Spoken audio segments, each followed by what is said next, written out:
We relax and we get sleepy. My name's Emma and I'm your host. Thanks for tuning in. Tonight's story is about a charming old toy shop where visitors can play, be creative, and of course dream. This is a place you may have heard of before, the Antique Toy Store, from one of our previous episodes. But no worries if you haven't listened to that one. You'll be able to enjoy this in its own right. From the outside, the Antique Toy Store doesn't look like anything out of the ordinary. But spend some time inside and you'll soon realize this shop is sprinkled with magic and enchanting surprises wait for you on every shelf and behind every door. Now then, let's take some time to unwind and calm the body and mind. As you lay in bed, just begin with a few deep breaths in your own time. Just watch the airflow, the way the body moves with the breath, and any subtle change in the way you feel after each exhale. Hopefully, a gradual sense of calm and stillness will begin to flow through your body. Now that your body is calm and relaxed, pay attention to your thoughts. I want you to imagine that each of your thoughts is a brightly colored marble. Pick up one marble, look at it for a moment, then place it into a velvet bag. There you've put that thought away for the night. Now pick up the next marble and do the same thing again. One marble after another. Collect all your thoughts and place them gently into the bag. Pull on the bag's drawstring to close it. Then place the bag on a wooden shelf. Now your mind is clear and the thoughts of your day have been stowed safely away. As you step back from the shelf, you notice that it holds many more things beside your bag of marbles. And this is where our story begins. You can see old teddy bears with shiny buttons for eyes, 10 wind-up toys, a doll dressed like a ballerina, red and yellow striped spinning tops, bright toy steam trains, and a tiny fuzzy family of toy mice. This shelf is filled with wonderful old toys. You step slowly back. You see that this shelf is just one shelf in an entire wall that is covered from floor to ceiling with shelves of toys. And this wall is just one small section in a maze of hallways and rooms that together make up an old toy store. Everywhere you look, you see toys. Outside the store's wide glass windows, you see a cobbled street lined with charming old buildings. At the front of the shop stands a sign. Through the glass, you can just make out its elegant gold letters. They read Dreamland. The shop is filled with people, young and old. In fact, it is quite crowded, but crowded in a cheerful way. Everyone is pointing, laughing, and exclaiming over the beautifully made toys that fill the shop. There are all the toys you might expect to see in a place like this. Teddy bears, tin soldiers, model airplanes, and miniature cars. Stuffed animals of every sort, from elephants to zebras, and dolls dressed in frilly, lacy frocks.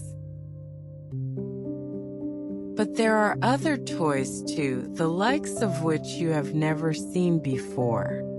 In among the shelves you spy clockwork lions and tigers, and even clockwork chimpanzees, tin bananas in their hands.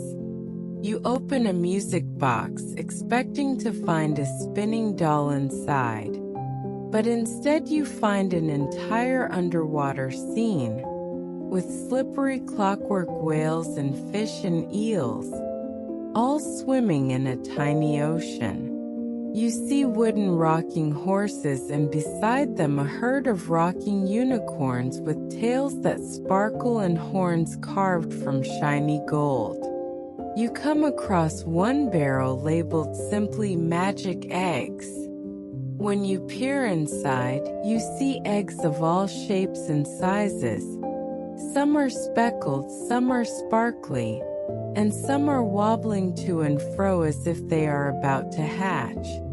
Another box is filled with spectacles in every kind of color. You place a pair on your nose and gasp. These are kaleidoscope spectacles, and when you look through them, you see the toy store through a swirling lens of colors and patterns. You pull on another pair. These take all of the color out of the shop and make you feel like you're in an old-fashioned black and white movie. The air is filled with toys as well. When you look up, you see clockwork dragons that breathe little puffs of fire and toy hot air balloons and brightly colored mechanical parrots. And even a floating model of the solar system. Here and there, the maze of shelves is interrupted by a wonderful display. A giant toy lily pond is filled with toy orange fish. Mechanical green frogs bounce from lily pad to lily pad. You see an enormous toadstool with fairy dolls and stuffed deer and foxes picnicking under the shade of its red and white spotted cap. Nearby is a doll's house with dozens of rooms, each filled with dolls. Some are baking cakes in the toy kitchen. Others are pruning the roses in the garden. And there are dolls reading books in the toy library. You could stay in this wonderful store forever, you think, and never run out of things to see or toys to play with. But suddenly, the tinkling sound of a bell fills the shop. The customers begin to gather their bags and make their final selections. It is nearly closing time. One by one, the customers line up at the counter. You watch as a grandmother buys a rocking unicorn for her granddaughter. Two boys buy a doll dressed as a witch. One child buys a toy elephant that is twice as big as they are. Another child purchases a clockwork ladybird so small that it's almost invisible. Soon you are the last person left in the store. You make your way slowly to the door, sorry to leave. But as your hand is on the doorknob, the man behind the counter calls to you in a soft, gentle voice. He asks if you'd like to stay for a while. Yes, you say excitedly. I would. He tells you his name is Adam. You follow him through the store as he dusts the shelves and dims the lights and returns all the stray toys to their proper places. As he packs away the store, Adam tells you about his life, his mother and father, and his grandparents before them, and even his great-grandmother and great-grandfather were toy makers, he says. In fact, his family has always been toy makers. Adam grew up watching his loved ones make beautiful toys. His first memories are of sitting in the toy workshop, watching long curlicues of sawdust float down to the floor while his father carved a wooden doll. As he grew up, he learned how to create his own toys. Soon he delighted in making toys so wonderful, so fantastical, that some of his customers wondered if he was a magician. Adam reaches into his waistcoat and pulls out an old-fashioned pocket watch. His mouth falls open. He tells you he was caught up in conversation and hadn't realized quite how late it was.